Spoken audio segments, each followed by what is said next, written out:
To tell my story here over the last few months and share a couple things that I think are a prophetic call to this time.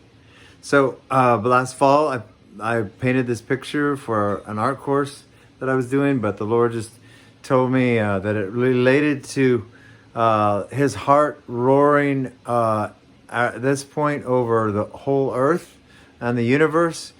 The call to EKBALLO, which basically is the Greek word for go out into the harvest. I thrust you out. And so I just felt like He told me to show that He was roaring His sons and daughters out, His stars into the universe at this time of history and sending us out. Well, then as we entered in this year and we were facing coronavirus and all the demonstrations and everything, and we've landed even in the last couple of weeks here in Southern California, and even this week specifically, where we can't meet in buildings to worship.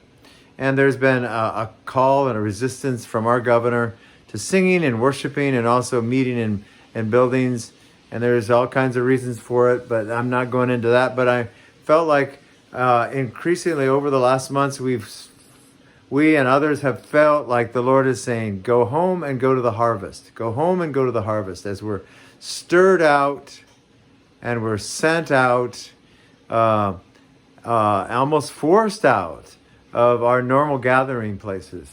Well, then, recently the Lord just highlighted this scripture to me about never stop worshiping, never stop praying, and never stop gathering. And in Isaiah 56, it says, I will welcome you into my holy mountain and make you joyful in my house of prayer. I will accept every sacrifice and offering that you place on my altar, for my house of worship will be known as a house of prayer for all people. The Lord Almighty, who brings home the outcasts of Israel, says, there are many others I will gather, and I will add them to those who are already gathered. So feel like this scripture is really powerful, Isaiah 56, 7 through 8, for this time right now, that He's calling us to continue to go to the mountains and go to the valleys, to become joyful in the house of prayer. But the house of prayer is for everyone, everywhere. It's not just for the people that have been at church before. And so that He's roaring us out to be able to take the glory of God and the stars and the power and the authority of the kingdom out into neighborhoods, out into parks, out to the beach. There's over 1,000 people gathered at Huntington Beach here in Southern California last week. People getting saved and healed and baptized. A movement is beginning to rise for the harvest and that we've never known in all of history. So I'm just extremely excited.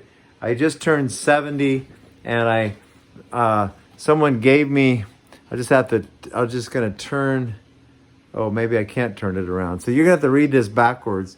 But somebody gave me actually my wife gave me this sign for my 70th birthday called Gathering. And I felt like it was a prophetic picture that says, it's time to gather. And I know our church just decided we're going to meet outside to worship since we can't meet inside. So we're not going to stop.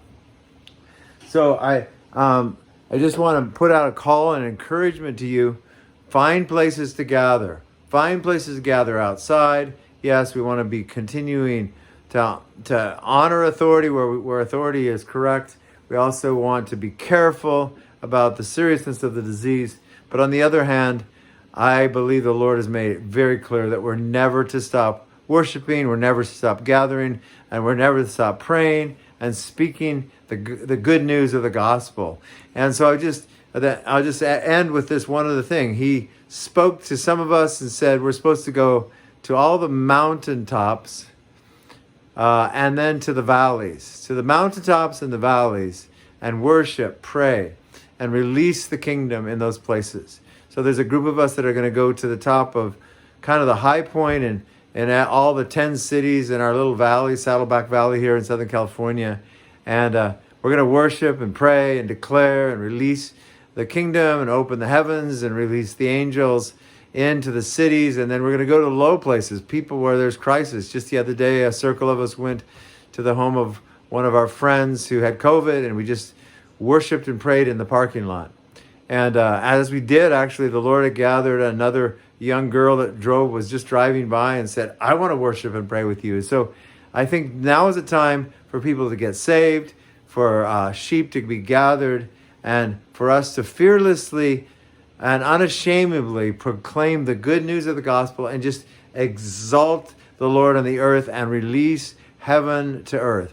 This is the prevailing, overcoming power that we have when the demonic realm and the brokenness, the world, the flesh, and the devil continue to amplify the darkness. And we say, no, we're going to amplify the light. We're going to, his light overcomes darkness and dissipates darkness. And so I just encourage you, however you feel led by the Lord, to go after this and find ways to allow the Lion of Judah to roar you out as stars in the universe, individually and corporately, and dissipate the darkness. So bless you. I bless you with the authority, any authority that's been given to me. I bless you with the blessing that the Lord bless you and keep you. The Lord make his face shine upon you and be gracious to you. The Lord lift up his countenance upon you and give you shalom.